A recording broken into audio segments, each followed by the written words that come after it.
You obviously haven't really thought about Jeffrey's his reason for being. Based on today, his reason for being is to eat cat food and sleep in my bed. Has he been eating the neighbour's cat's food?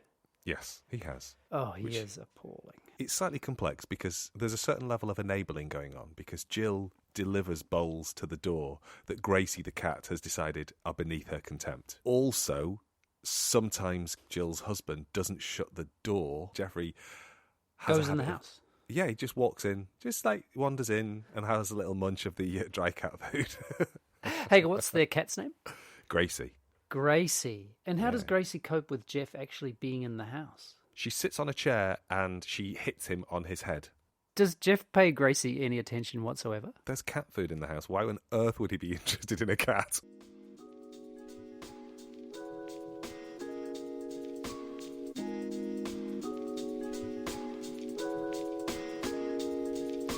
This is a podcast in which two friends have serious conversations about silly things and silly conversations about serious things.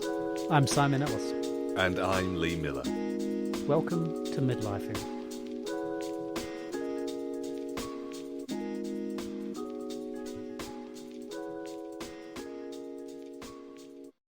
It does remind me of my aunt and uncle's cat had been, I think, hit by a car. Oh. And it wasn't in good shape. Like, it was a little bit, as they might say, a little bit ropey. Dad's plan, being the professional, was to put it out of its misery. And my memory of the retelling was that they were out the back with the cat, and my dad had a shovel raised in order to thwack it over the head. No. And my uncle, his name's Rod, said, no, we can't do this. And so they spared this cat, whose name is eluding me. Daisy? No. Felix? No. Anyway, insert generic name of cat here. Benedict. And I'm sure that their other cat's name was Cumberbatch. Yeah. This cat lived for years. You know, that just makes me really happy. Okay, Simon, it's your turn. It's my turn. Do you know that? Are you familiar with this? It's an animation called The Story of Stuff. Have you ever seen that? No, I don't believe I have. It's by a filmmaker called Annie Leonard. It's an animation, and it's about, I'm reading directly from the Wikipedia page because, as we all know, it's an excellent source. Exactly. It's about the life cycle of material goods. It's really good. It just sort of gets into the nuts and bolts of a situation in which you have I think they describe it as something like a linear system, where you take stuff out of the planet and then you just dispose of it straight back in the planet, as opposed to a circular economy. Exactly, where something returned.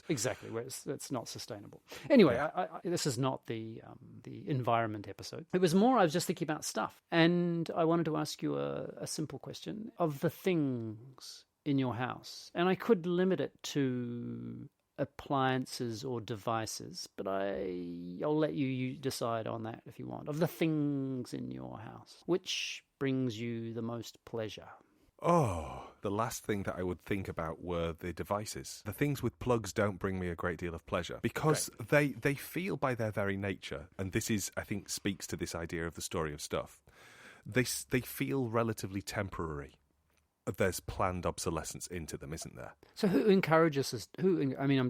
I'm just being blatantly naive here. Who encourages us? I think we are encouraged by a range of things. You either have to upgrade or you get left behind. You can't be part of Netflix if you don't have the right operating system that allows you to put it onto your device. Yeah. I think it was Sonos who released a new line of connected speakers. Yeah. And then it kind of effectively made its previous generation obsolete.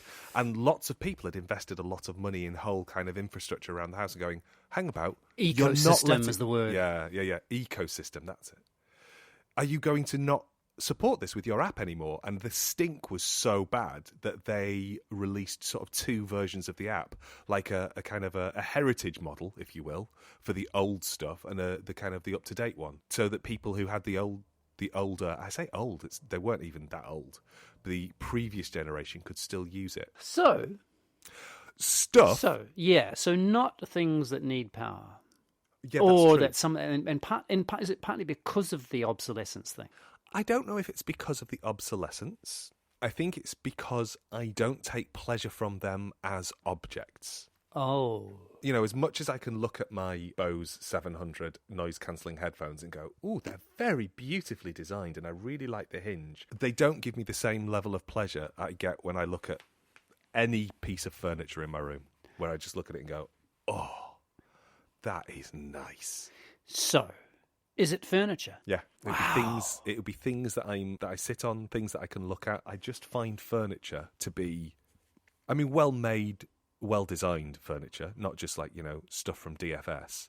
I just find it overwhelmingly lovely. That was incredibly snotty and middle class, and I'm quite sorry about that. No, I just because I just don't know stores that well, and so DFS, I thought duty-free store. I don't know what it stands for, but the joke used to be that it stood for dodgy furniture store. But I see. It's a furniture store. Yeah, it's a furniture store, and it sells.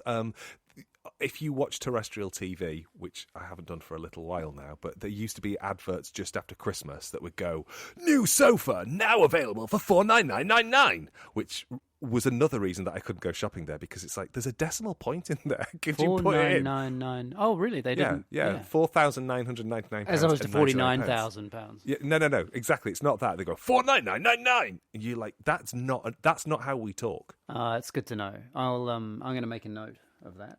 Use your decimal point. Use decimal points with great.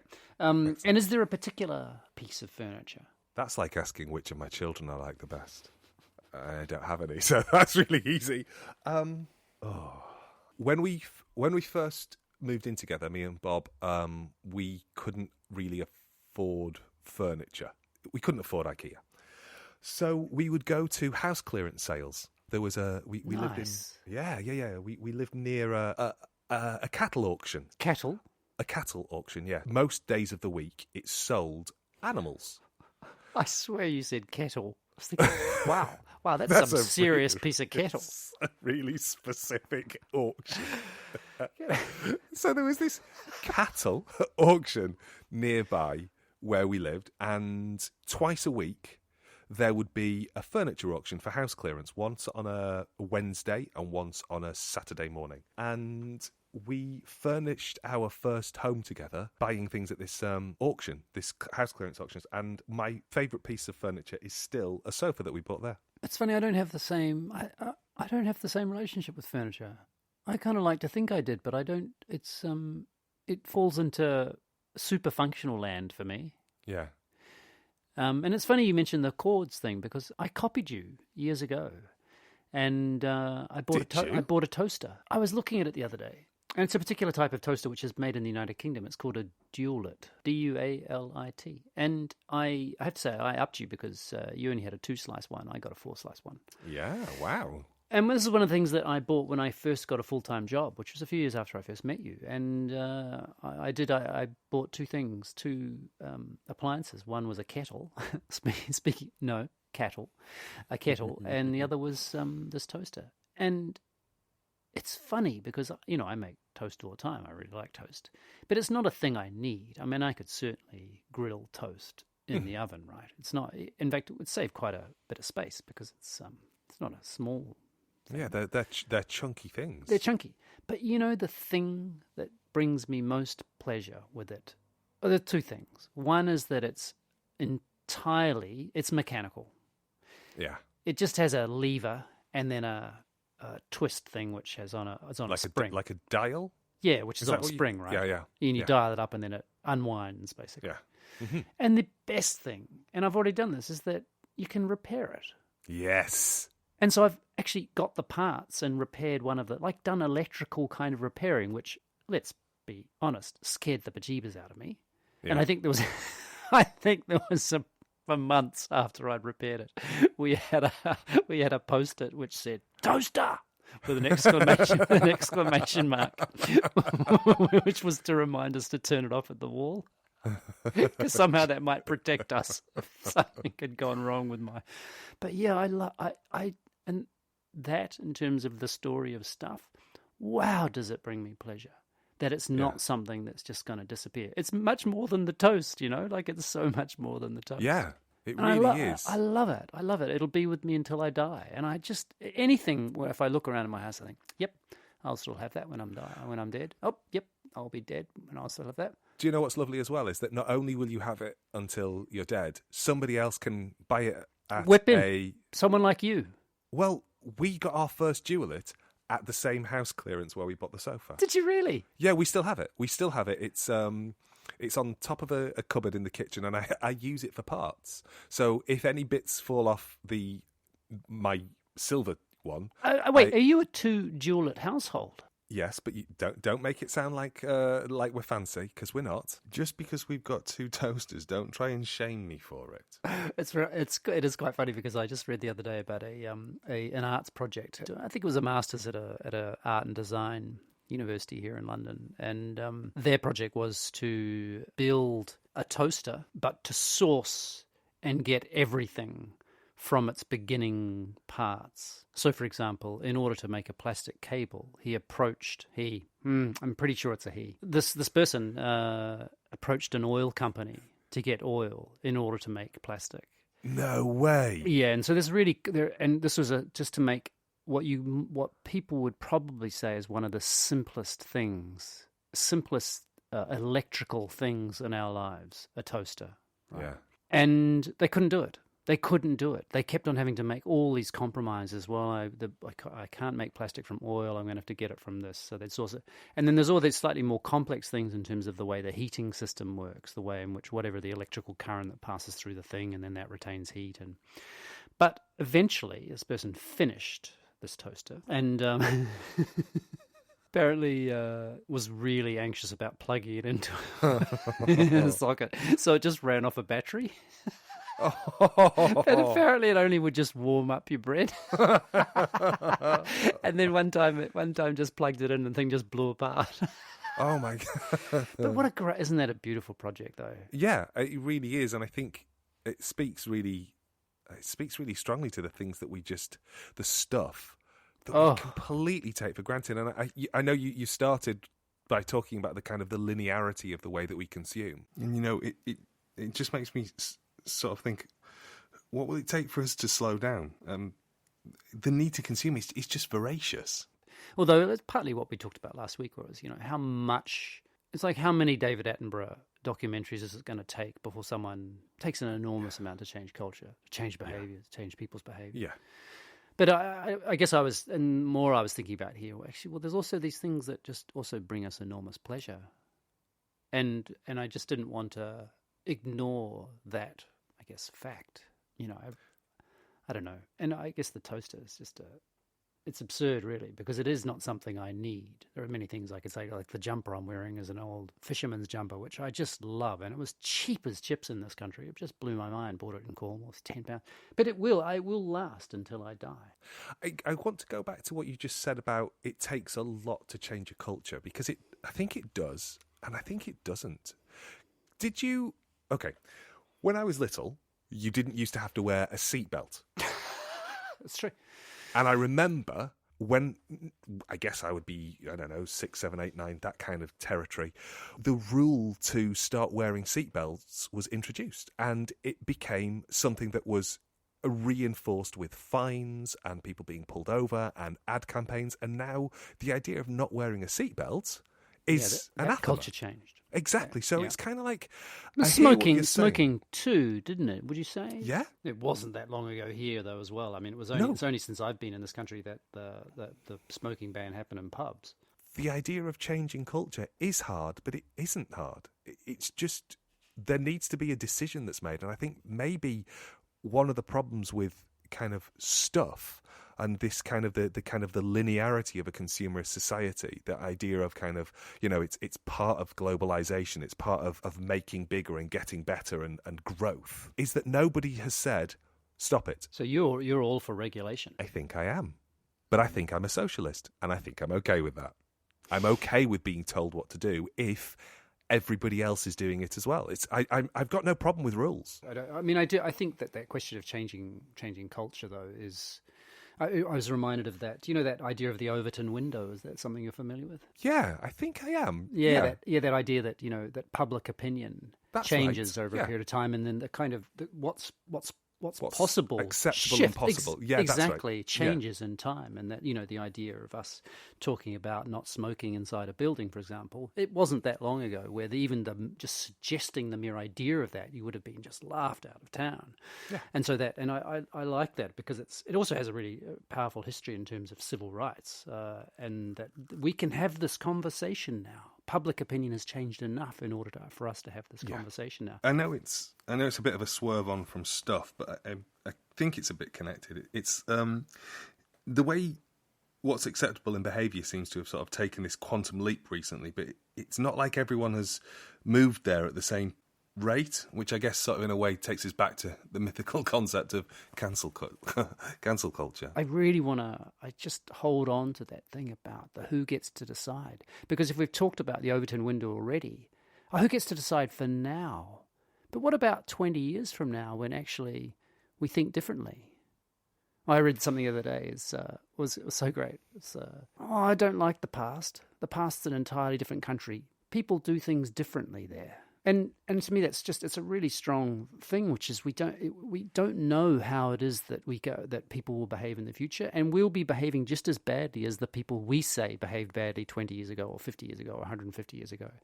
And so there's something really, I don't know, just I'm so unwilling to participate in that kind of deciding who's in and who's not. It's the same shit that goes on at high schools. It's the same kind of attitude towards other human beings.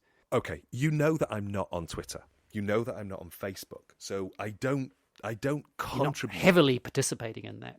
No, I don't contribute at all. I'm not having an opinion about this in a public forum. I'm not saying, oh yeah, Armie Hammer was a bad dude, or retweeting something. Mm-hmm. I'm repeating stuff to you now. And we came at it in a fairly incongruous manner in the sense that we were saying, can we not shame people for their kinks? Which I think is actually a nice sort of sex-positive approach to take. And that's really how we came into this conversation. But the story has not today, just the Armie Hammer story, you mean? Yeah. Not today. No, obviously. Oh, that's no, right. It was Armie today. Hammer. It was Armie Hammer. All roads lead back to Armie Hammer. Yeah. But that idea of not wanting to get involved in kink shame, not wanting to kind of spiral away from the potential for sex positivity, which I'm all about. Yeah. So you challenge me when you say the idea that the court of public opinion is becoming increasingly toxic, and I recognise and forget that. I think I forget it because I'm so, and not in a performative way. This is not about performative allyship. I don't believe I want to be a performative ally, because if I did, I'd be on Twitter and I'd be retweeting stuff. Yeah. I do want to find a way to give space to value and hear people's perspectives that are, different to the ones that I occupy, that have not been heard before, that have been silenced before. Yeah. And I know that I will do something that you don't do, which is I will tend to prioritise those that echo the politics that I hold. And I think you're doing a much better job of wanting to give space to those people whose politics don't echo yours. And I admire that in you, which I've struggled with. Although I don't. I have to listen to a lot of it through gritted teeth, though. It's pretty hard work. But you're listening. But you're listening. With all of that, all of those kind of caveats, I still find myself going, okay, but if those people hadn't shouted and appeared to be doing something in the court of public opinion, not in the court of law, we wouldn't have got to the point where we have intimacy coordinators on set, which allow young female performers to no longer feel exploited. The woman who played Daenerys in Game of Thrones, Emilia Clarke, was really clear about, even though these were quite gentle and inclusive and nice and kind sets, she still was made to feel like you best get your tits out because that's what's expected and you don't want to disappoint the fans. Yeah. And that's not very long ago. No. And this is a capable, thoughtful, erudite, articulate woman who was, pressured into feeling that she was valued for the things that grow on her chest. And so this is, this is part of that world, and I realise that there's a really sharp undercurrent that is connected to shutting people up and shutting people down. Yeah.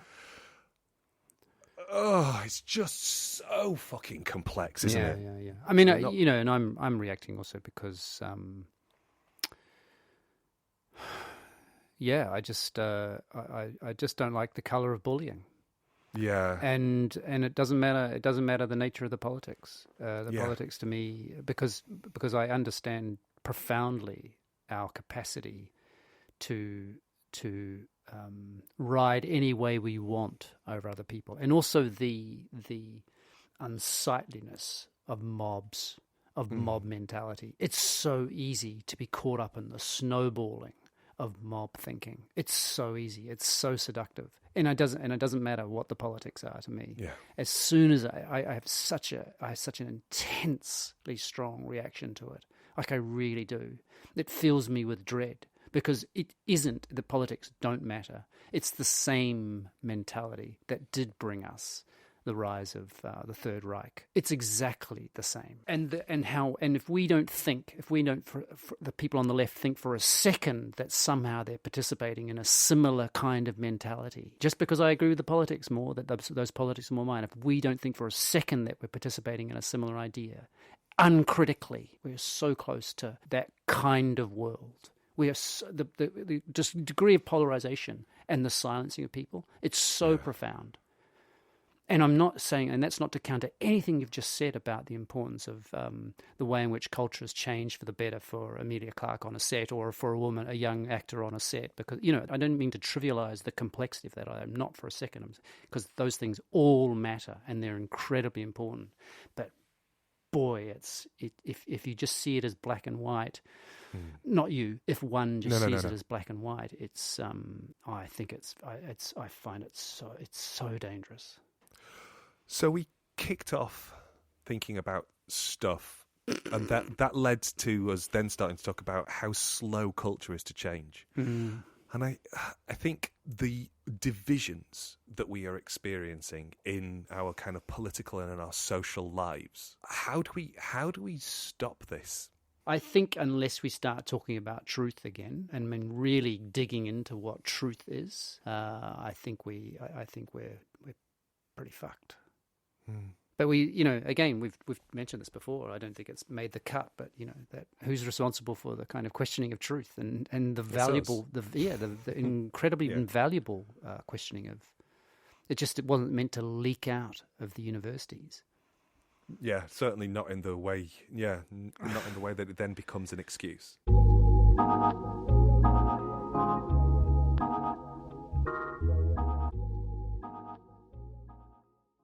Sidebar, I finally managed to get my mum and dad onto Netflix the other week. My mum talked about that there's a television channel called Netflix, but it's not on my television. And I said, it's not a television channel as such. She said, oh, it's got television programmes on it. How is it not a television channel? Anyway, so then I tried to explain streaming services to her. So she said, because I've heard about this thing called Bridgerton and I'd like to watch it. Oh, there's a lot of sex in that show. Which I'll come to in a moment. So I managed to get her. I got my dad to download Netflix. Explained how she could then gain access to Bridgerton. So I got a phone call from my dad the next day, and he went, "What have you done?" And I don't know. What do you mean? What have I done? He said, "You've broken your mother." I said, "How have I broken my mother?" 2:00 in the morning. She was mainlining it. She was mainlining Bridgerton. She discovered binge watching, and she was up until 2:00 in the morning. And I said to my dad, and how does what have you done to your mother? What have you done to your mother? How does this present itself? So she just sits there with the volume up full, watching it in bed. I said, does she not have headphones? Well, my dad went, I offered her some headphones. She went, I'm not putting them in my ears, it'll hurt. And so she just made my dad listen to Bridgerton until your dad's only listened to Bridgerton. Yeah, he's not pleased. He's not pleased. But my mum's my mum's review of Bridgerton goes as follows: very good sex, not enough fighting. She likes more violence with her sex. So in terms of storytelling. So she likes, in terms of her storytelling, she likes sex and violence in the same package. I realise that sentence could have taken us down a... Oh, Jesus. Oh,